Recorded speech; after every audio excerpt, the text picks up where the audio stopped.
IMF develops transparency code for central banks. Naira appreciates to 1,382 per dollar.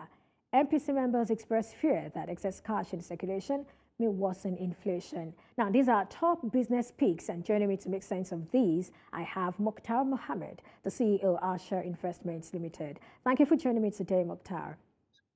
Thank you for having me. But I would like us to begin with the update of the International Monetary Fund's code on, central bank transparency.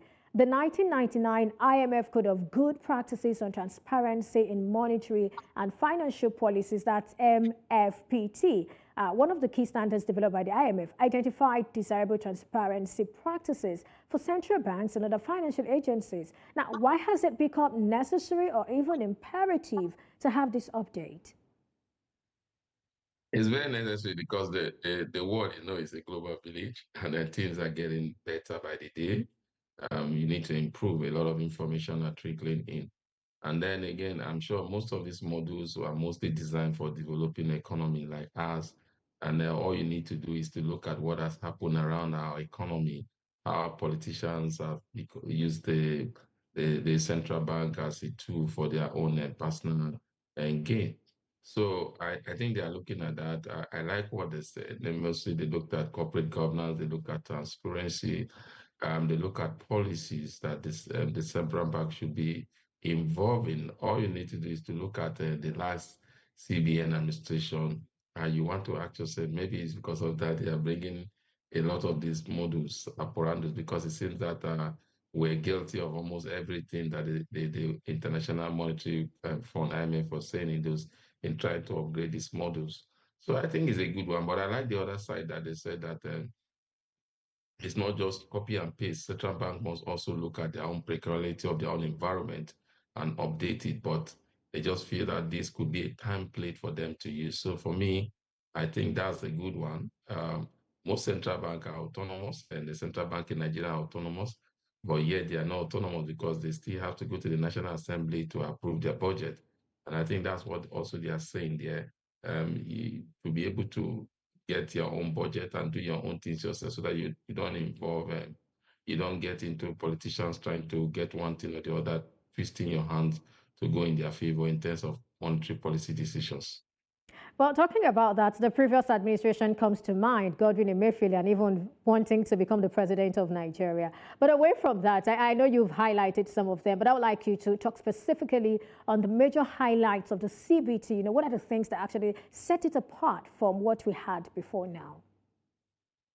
I think nothing really, but the only thing is in the area of corporate governance, transparency, and then I think budgeting, where they said that the CBN should be, most CBN should be able to have their own budgeting by themselves. I think most of the things that they said they were all there before now. So, but the transparency one is good. If you look at transparency, transparency is doing like a CBN like ours did not release the audited result for over 7 years. And so they had to do one of releasing of audited results. And so those are part of transparency, being open. When you talk about budgeting, like I said, the CBN Nigeria still goes to the National Assembly to approve their budget. And also when you talk about interventions, they said something there, you should always intervene in monetary policy things, not trying to intervene in physical authority issues. So I think there's nothing really new about what has happened, but it's just a gentle reminder, and then emphasizing the area of transparency. And like I said, one of those transparency must be related to your own peculiarity of your own environment. All right, talking about transparency, I mean, it sort of stands out when you actually read the full document. But then the Central Bank Transparency Framework emphasizes transparency across all aspects of central bank operations. While this promotes public trust, there may still be situations where confidentiality is necessary. So how can the CBT, with its 5-pillar framework, effectively navigate this potential conflict? I mean, can robust transparency coexist with legitimate needs for confidentiality in certain circumstances? And when we talk about confidentiality, maybe you can highlight some of the areas where that is actually necessary. So at the end of the day, we've got transparency, but when we need to, keep some things in confidence, we also do that. Well, if you're a financial institution, there's no more confidence in the way that you do your business. I think you are open to the books. Oh, excuse me. You are open to the books of your government to begin to look at a lot. I mean, especially your Nigerian people. So and I'm talking about Nigeria. I don't think confidentiality could come in the area of security, especially security of the printing of your currency. I think that's where the confidentiality comes. Doesn't mean you mustn't tell them the cost, but giving them details about how you're going about printing it or what. I think that's the confidentiality that I think should be there. But in terms of transparency, you must be as open as a book. You must let them know where you're intervening, what you're intervening in, not just keeping everybody in secrecy, then hiding in the name of confidentiality. I don't think that is something we should worry about. They emphasize on transparency because they've realized that most of the challenges we have in developing economy, especially in Africa, has to do with transparency. Like I said, you have to look at Nigeria. Until the edited report was released, you didn't know that they were owing and Goldman Sachs, Bank of America, and when this result was released, when you deduct from what they are owing, you realize that Nigerian funds that was just about $4 billion, even if they have come out to clarify those issues. So I think transparency is key, especially when you are the CBN of a financial economy. I mean, the financial gateway to your economy. Then foreign investors need to see transparency before they want to come into your economy. All right, let's move on to the other conversation about Naira appreciating. Now, the central bank governor has made it clear that he wants to restore transparency and confidence in the forex market. Now, with the Naira closing at 1,382 per dollar yesterday, it would seem, he's walking the talk. So first, let me get your reaction to this appreciation. Good news, Perpetua. We've talked about the Naira for so long, from 1,800 to 1,300. Wow, that's quite a move in a month. But some people will say, oh, where are we coming from? But where were we going? And so where we're coming back now, I think it's a huge commendation to go to the CBN, even if I will not, I don't agree with all they've done, but at least we must commend them where they have roll up the sleeve and do the real hard work. We will keep saying that the problem with the Naira had nothing to do with a lot of things the CBN were fighting. It has everything to do with liquidity. And I kept saying it, I think your program, that the main thing that the CBN need to do is to improve liquidity, settle the backlog of what you have. The Naira would definitely appreciate. And I think maybe they listen and that's what they've done. They've settled the backlog, and then there seems to be a wash of a lot of dollar in the economy. Now, and I said it then that you don't fight speculators. Speculators are part of the market. You only come up with a better policy to deal with speculators. And that is what they have done now. So the speculators are now scared. They are now bringing out their FX, their dollar for to sell. And that is putting more pressure on the dollar. And again, the game changer will come when by very soon NNPC Dangote finally comes on stream. If you looked at the report from the Nigerian Bureau of Statistics, 70% of our FX pressure is caused from importation of refined petroleum products. If we are able to reduce that even by 50%, we're even only doing 25%, you can see how much that will reduce the pressure of the Naira to the dollar. So good news everywhere. I think it's commendable what the CBN have done. We must give them kudos for it. I must tell them not to lay on their leg, because even the CBN governor have said that the Naira is grossly undervalued, and is making sure he want to workshop that the Naira gets its true value. And not just the Naira getting its true value, Nigerian trusting the Naira. That is the key. Because the challenge we've seen is that it seems that a lot of Nigerians do not trust the Naira, and those, so they tend to hold other currency than the Naira. So for you to bring that trust back to the Naira, you must make the Naira stable. Stability is key, just like the airline operators are saying that we don't want to be coming to the import and export window. Today is 800, tomorrow is 850. That does not help businesses. You must make sure that there is stability in terms of those rate changes. It will not go beyond 1 or 2%. That also had to it. Even if the airline operators are saying that their backlog, they still have about 700 million. But the Okay. CBN have always said, proof, come with proof, and we will pay it up. I think what has really happened, I'm sure, was that there was a time that most of the airlines were collecting dollars from Nigeria to travel. and now you've collected dollar, you want to return naira and collect naira. I don't think that works. So we must give them kudos. If that is really what is happening, then the CBN has done a great job. All right, so do you see this momentum being sustained? We've talked about certain things that can bring in the dollar and also reduce pressure on the naira. So looking at maybe the short to medium term, do you see the CBN sustaining what it is doing? And also you talked about the CBN, improving liquidity. And I'm wondering, is it even the CBN that's supposed to improve dollar liquidity? Well, excuse me. There's a saying that we say there must be a partnership between the physical and the monetary side. So that partnership will come, like I said, the physical side. Once we stop the importation of most of these refined petroleum products, that is a game changer. They've saved over 50% in terms of FX, and that will find its way into the Nigerian treasury, and Nigerian foreign reserve.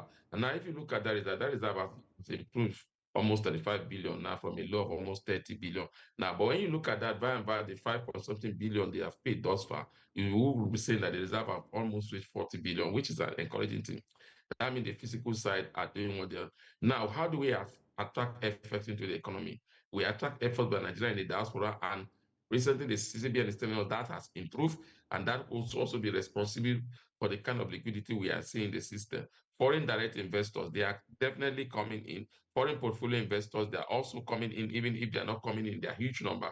They are trickling in, and very soon when they realize that there's stability, most of them will come in. And lastly, the sale of refined petroleum products. Like I said, um, presently now it seems like the government is paying revenue in one area or the other in the refined petroleum product. So hopefully by the time we begin to have local manufacturing, and then most of what we consume will be consumed from local production, then that also could bring down the cost of it, could bring down the cost of most of this pressure also on the naira. So a lot of things seems to be going well for Nigeria at the moment.